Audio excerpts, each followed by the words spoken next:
Thank you for listening to Room 9, my daddy's podcast. Hope you enjoy. If you would like to help Room 9, please visit their support page. You can listen to Room 9 on your favorite podcast listening platform. Don't forget to visit our Instagram and Facebook page. Please like it. Room 9. If you better yourself, you better the world. Wait a minute. You're Sean Cunningham. Oh, you better believe it. How you gonna know? Think about that one.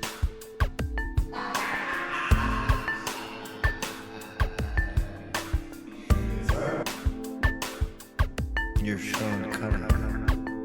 That's the whole thing. That's what separates us. Yeah, things have changed. It's ridiculous. Because you've been listening to morons for so long. I don't know what's gonna happen, but I don't know what's gonna happen, but.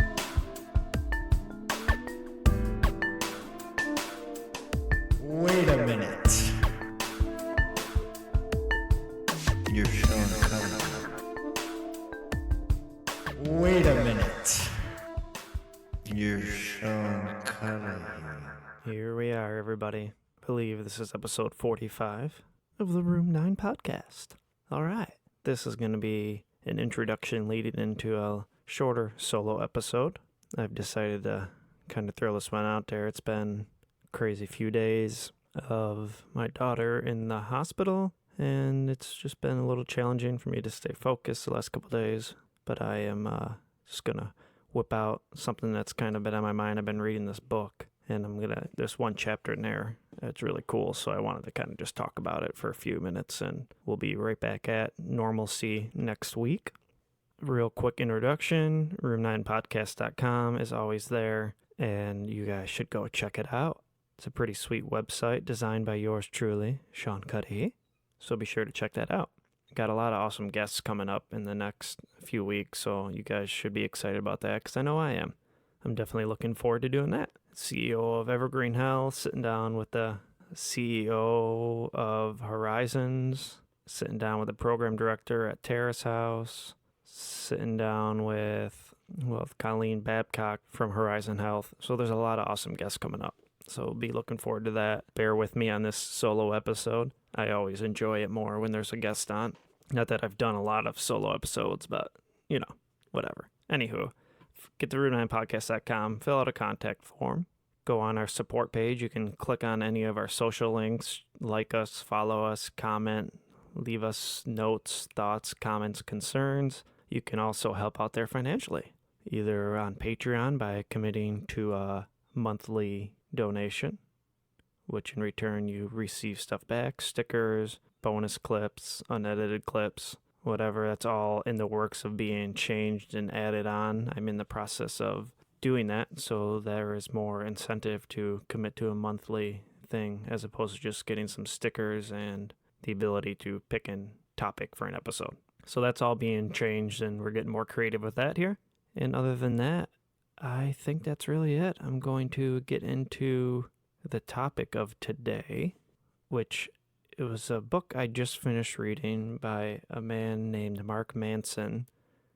And the book title, believe it or not, is Everything is Fucked. And it really is an awesome book. It sounds like a very fatalist, nihilistic book, but it's really not. It's awesome and really changed my mind and my perception of life and everything else. But the chapter that I wanted to kind of just discuss on this episode was the chapter called Pain is the Universal Constant. And I just love the idea that he took. It kind of reminds me of the blog that I wrote, My Paradoxical Addiction, which I know I've referenced quite a few times on this podcast at different episodes.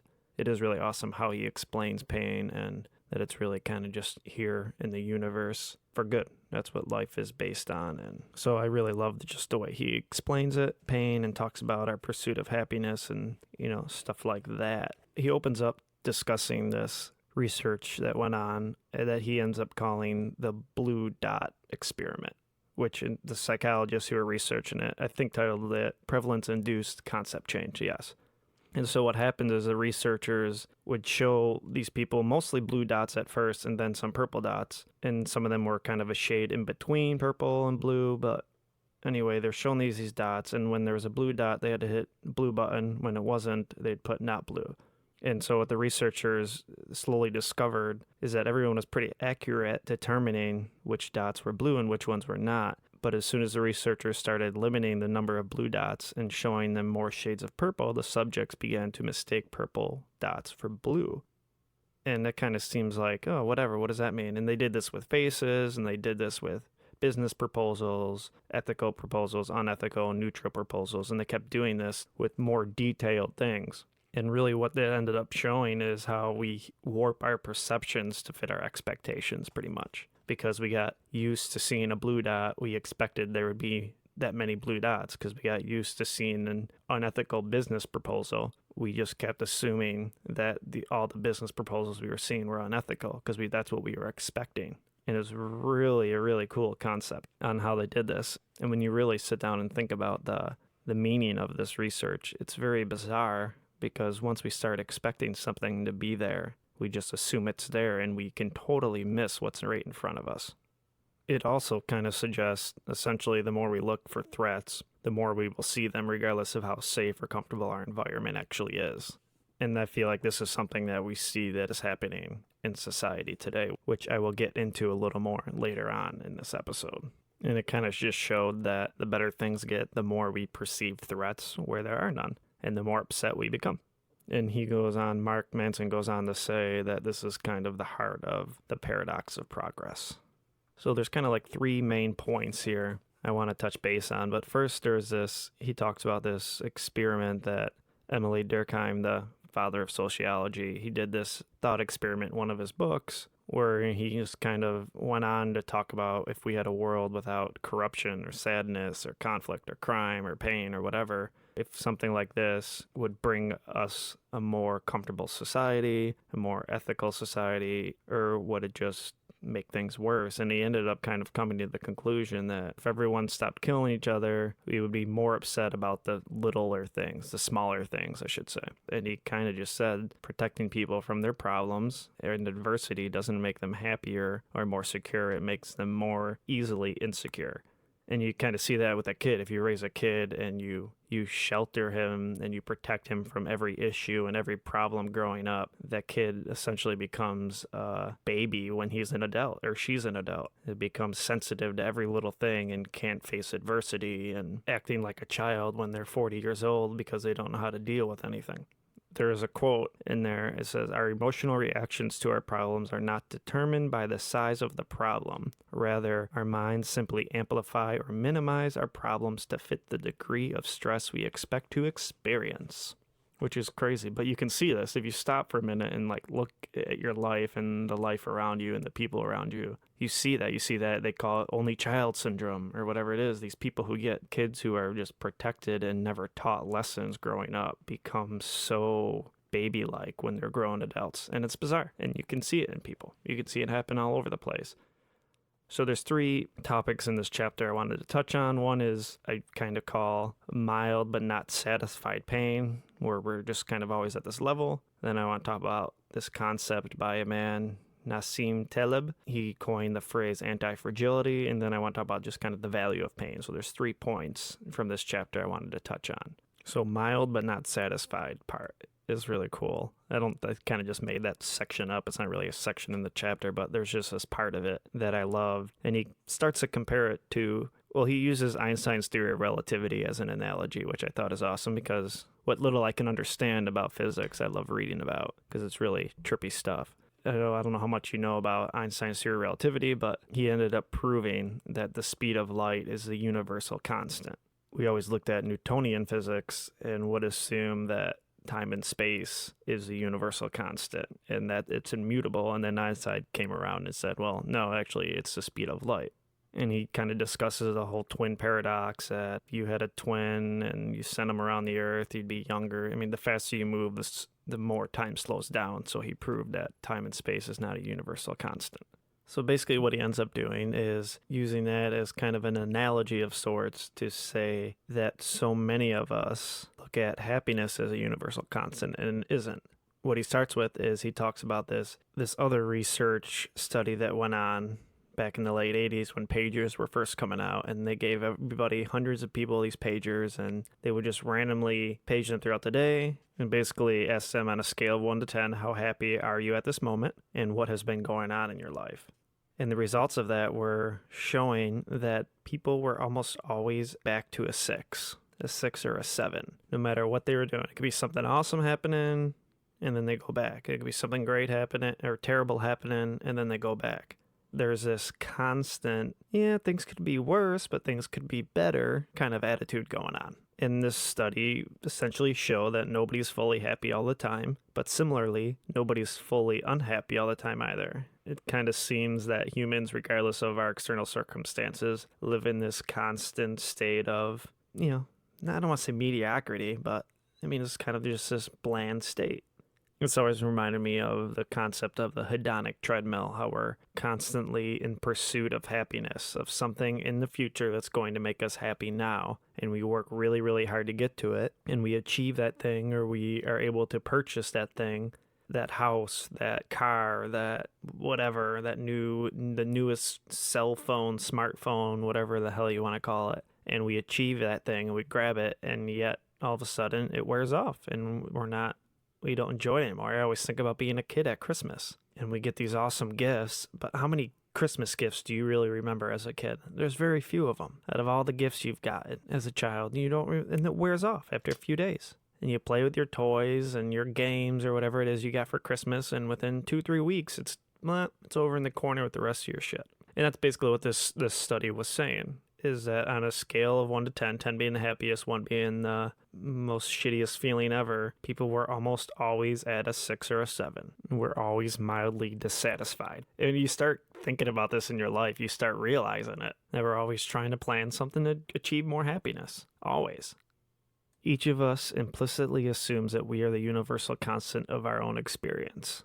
This was a quote from the chapter. And that got me thinking about, what does that really mean? And I think a little bit before I might have quoted it too, that I have written down here is, what we believe is the universal constant of our experience is in fact not constant at all. Instead, much of what we assume to be true and real is relative to our own perception. And then I thought about the whole sense of self.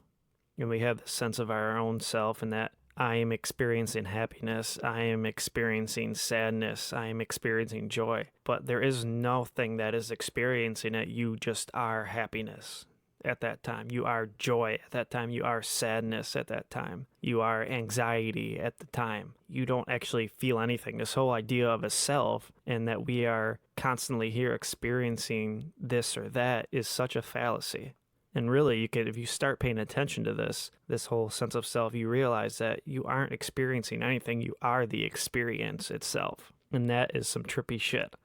And what that basically means is you can't get rid of pain and suffering. Buddhism has talked about this for thousands of years. Any attempt to move away from pain is just going to backfire. This is why you see rich people who are miserable. This is why you see rich people who are depressed and anxious when they could buy anything in the world. This is what happens because pain is a universal constant. And I almost want to say mediocrity is a universal constant.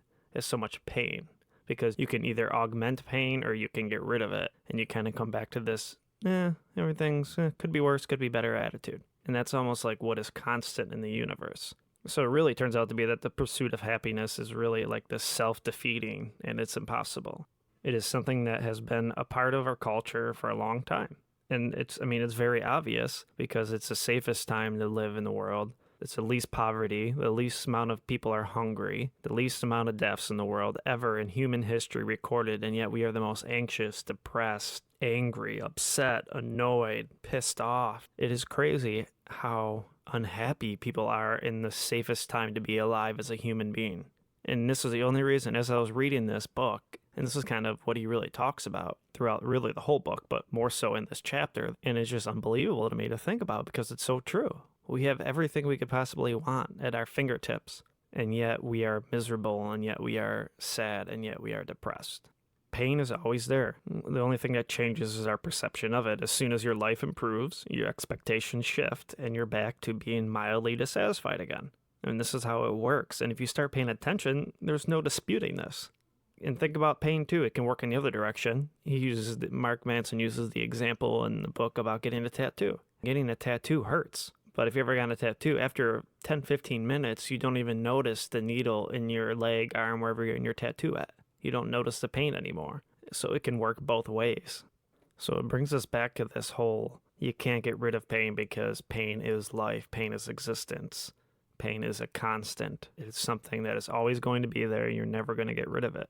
Believe me, I have tried with very heavy drugs to get rid of pain and numb it out, and it just makes it worse because you can't get rid of it. It's a universal constant of a human condition. You can't get rid of it. Therefore, any attempt to move away from pain and to protect yourself from it can only backfire. And even if you're successful at it, you start finding the most stupid things to start getting upset about and to create drama with. We are constantly doing this. This is why you see people complaining about having too much lettuce and tomato on their hamburger when they order it. I mean, this is also obvious in people who win the lottery. On average, they end up feeling the same, and the same thing with people who are paralyzed in a freak accident. They end up feeling the same. And here's another quote from the book that I love. Pain is the experience of life itself. Positive emotions are the temporary removal of pain. Negative emotions are the temporary augmentation of it. So to numb one's pain is to numb all feeling, all emotion. I mean, that's what it is. If you can't selectively numb pain and not expect to numb other things as well. I mean, you can't escape pain because pain is the experience. Pain is always there. Trouble is always there in our minds. I mean, no matter what you achieve, no matter what kind of peace and prosperity you find, your mind will quickly adjust its expectations to maintain a steady sense of adversity. So the more we try to pursue this happiness, the more self-defeating it becomes. And the way I look at it, if we're going to be forced to suffer, which as we just established, that is life. There's no getting away from it. It's always going to be there. If we're going to be forced to do it, we might as well learn how to do it well. We might as well learn how to be good at it. So that was kind of the first point of this episode, was just to establish and show that how we are constantly living in, on a scale of 1 to 10, 10 being the happiest, we are constantly in this 6 or 7. This is why we are always looking to grab things in the future. We get them. We think they're going to make us happy. They do for a very short period of time, and we're back to mediocrity again. We're back to the, could be worse, could be better attitude. So from there, in this chapter, he brings up this essayist, scholar, statistician by the name of Nassim Taleb. Please don't yell at me if I mispronounce his name. But he goes on to talk about this term antifragility. He basically, I'm not going to get into the craziness of it because I'll just make myself sound stupid, but he basically talks about how there's things in the world that are fragile, robust, and then there's things that are anti-fragile. So something fragile would be like a glass or a vase or a vase. Something robust. I think Mark Manson uses that example in his book of like an oil drum, and you can throw it and beat it and it won't break. But then he talks about this term anti-fragility. And I guess an example of this would be like our muscles, that with the more stress we put on them, the stronger they get, or our immune system, that we need to introduce our immune system to some kind of sickness so it can become stronger and to fend off more viruses and sicknesses. Or like a healthy relationship, or a relationship with your family, or a love relationship where the more challenges you have, the more you come out on top and the stronger it makes you. I've always said this was my relationship with Christine. We've been through so much that it has brought us closer together. I've said that about my parents and my sister, with my brother and sister dying when I was 15, that brought our family tighter and closer together. It made us not care about stupid things because we knew we could lose one another at any moment. It made us not make a big deal out of the big things. And I feel like the human mind operates on this same principle, that when we run into chaos, we run into shit, and we run into a trouble time, and our mind tries to make sense of stuff. It tries to construct different models of it. It tries to predict future events, evaluate the past, and it tries to learn. It basically allows you to get order from disorder. But when you are avoiding pain, when you're avoiding stress, your mind becomes more fragile. And why is that? Because once again, pain is constant. So no matter how good or bad your life gets, pain will always be there. So the question is, will you engage it? Will you engage the pain? And in order to get stronger, in order to be able to deal with suffering and to deal with pain, we need to run into it head on. And I used the example 2 seconds ago about muscles. The more you work out, the better it gets. If we're always alert and trying to deal with these things, we will become stronger. Life becomes easier, essentially, and it becomes better. And we learn how to just bless the pain, bless the sorrow. If we avoid it, if we numb, if we never want to look into it and just sit back and pretend like it's not even there, you find that you can't handle much of the world. Everything we do and everything we are and that we care about is a reflection of this choice. Whether we are going to face the pain and learn from it, or are we going to run and hide from it? Our relationships, our health, our results at work, our emotional stability, our integrity, our engagement with our community, our self-confidence, our courage, our compassion. I mean, all these things are a reflection of either we're fragile and we run and we hide, or we're anti-fragile, that we run into it, we face the pain, we face the suffering, and we grow from it. Mark Manson talks about this, and I think I couldn't agree more with him, that our culture, especially in America, is becoming this very fragile thing where we're not allowed to talk about controversial issues. We're not allowed to talk about different things and have a conversation when we have different ideologies without getting upset and calling somebody a name. One of the biggest things that can help us in this journey of learning how to face the pain is meditation. I've shared with us on this podcast that meditation was something I was doing when I was in jail for 3 hours a day. And right now I haven't done it for probably 3 or 4 weeks. So I'm also preaching this to myself that I need to start doing it more. We all need to start doing it more. Because at its core, practicing meditation is practicing antifragility. And I really believe meditation is a way to train your mind to constantly look at the pain. And it's a way to not allow your, in quotes, self get sucked away by the crap. Meditation is confronting your pain. It's observing the interiors of your mind and heart in all of their glory and all of their crappiness and all of its painfulness. I mean, for me, I like meditating when I do at least a half hour. Usually takes me a good 20 minutes to even get in a mode, but you have time to do it. Even for 10 minutes is a good start. It's amazing how time just vanishes when you start doing it for long periods of time. And here's a little segment from the book about meditation. At the end of this paragraph, he says, the Buddha said that suffering is like being shot by 2 arrows. The first arrow is the physical pain. It's the metal piercing the skin, the force colliding into the body.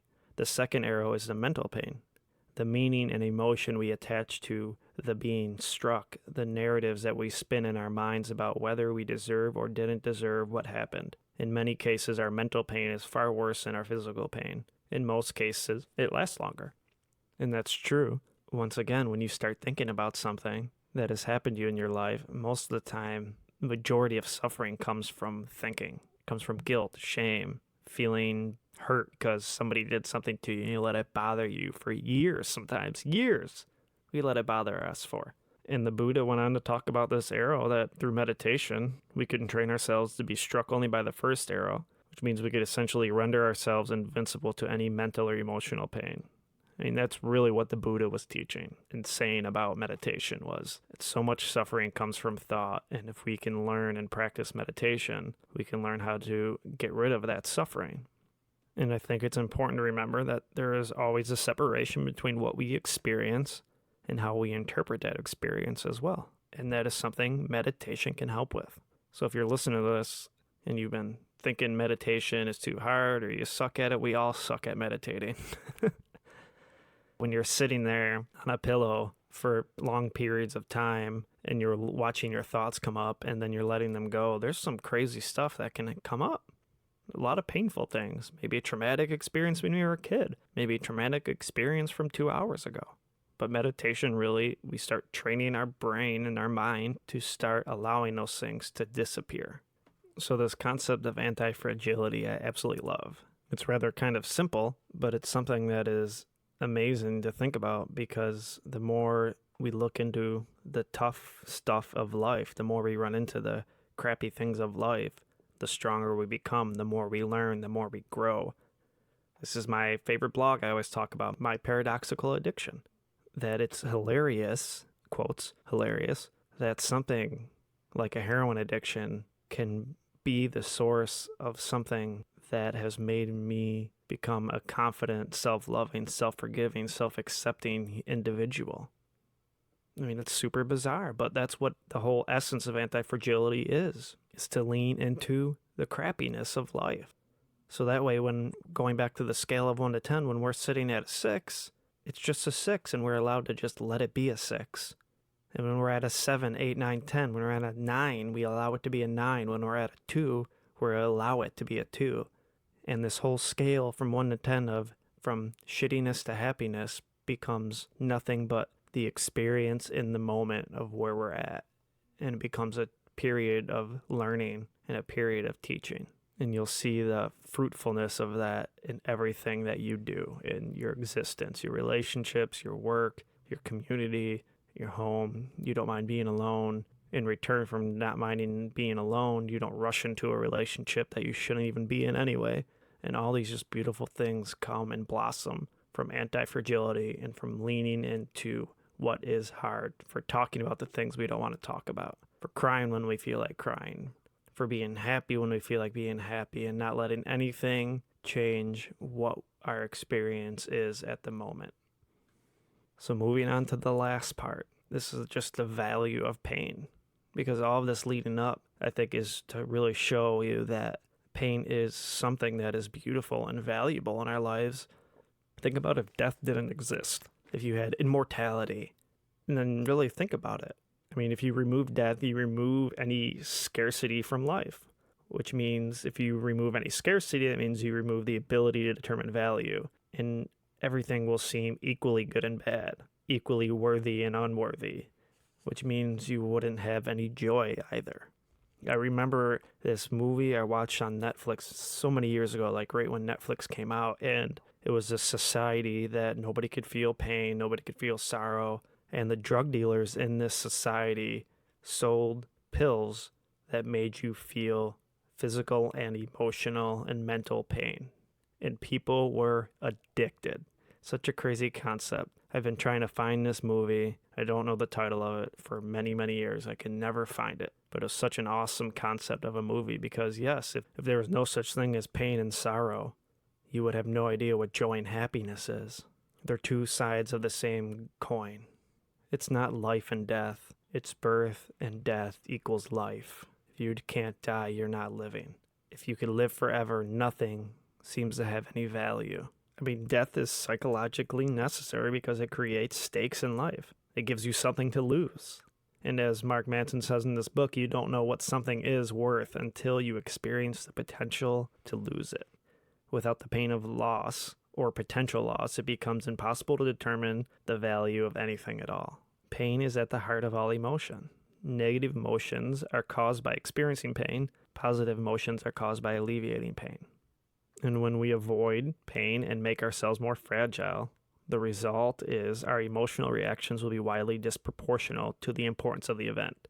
Meaning, as I stated earlier, that's the person in the restaurant that is pissed off and angry because there's too much lettuce and tomato on his hamburger when he ordered it. You start finding stupid things to get pissed off about that are pointless and meaningless. And the more anti-fragile you become, the better your emotional responses are. The more control you exercise over yourself, and the more principled your values are. So anti-fragility, leaning into the pain, is basically growing and learning and maturity. And to quote Mark Manson again from the book, life is one never-ending stream of pain. And to grow is not to find a way to avoid that stream, but rather to dive into it and successfully navigate its depths.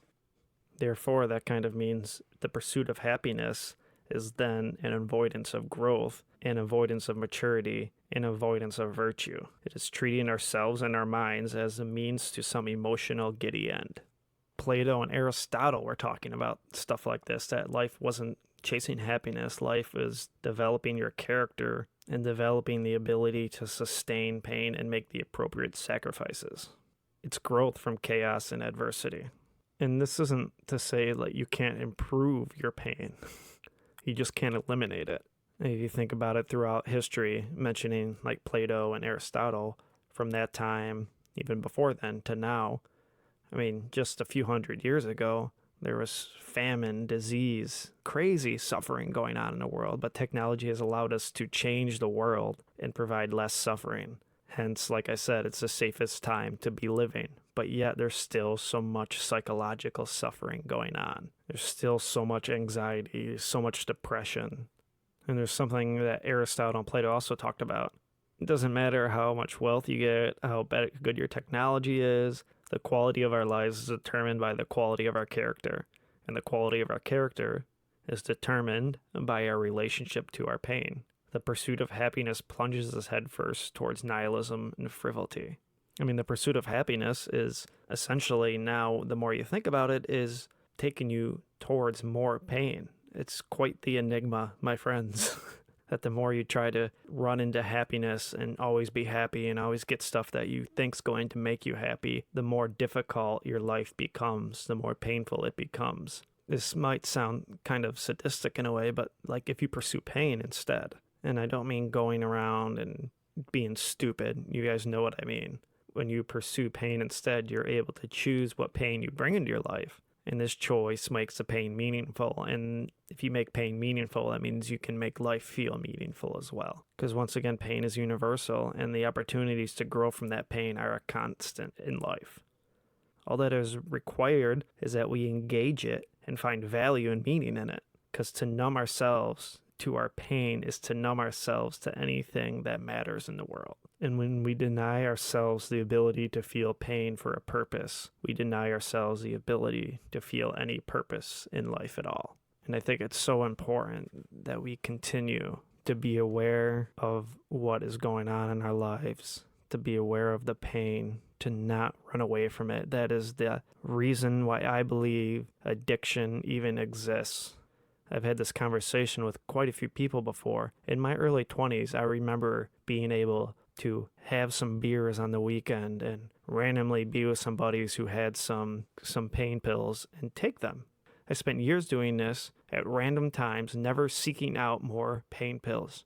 Until this happened after my divorce, and I felt like the biggest failure as a father, husband, and son. And then I came across some pills, and I realized I numbed that failure as a father, or the thoughts of being a failure as a father, a son, a brother, a husband, whatever. I just numbed it, and that was it. I felt great about myself. I ran away from it, and I didn't have to feel it anymore. But as you know, what happens there is I ended up in jail. I ended up in rehabs. I missed out on all this time. As I stated earlier, in order to change those parts of my character, I had to go through what I went through, but it all started from having pain and running from it and trying just to stay up at the 9 and not want to come down towards the 3, the 2. So we have to try to stop numbing. We have to find the beauty in the pain. We have to remember that it is not going anywhere, and the longer you run from it and the longer you numb it, the harder it's going to be to get back. The harder it's going to be to find the beauty in the pain. So thank you for listening to this, guys. The book, again, is Everything is Fucked by Mark Manson. Get it? It's awesome. Reading it yourself can be explained much better than I just did now, so be sure to check it out. Also, check out room9podcast.com. Let me know what you thought about the solo episode. I don't do them enough. I feel like I'm terrible at them, but I don't think it was too bad. I hope there was some substance for you guys to get out of it, and just even if it sparked your curiosity to look in and think about something. How pain is a constant in our lives, and we have to learn how to live with it and see the beauty in it and learn from it. All right, guys. Much love. Thank you for all your support. Thank you for listening. I will talk to you later. Peace.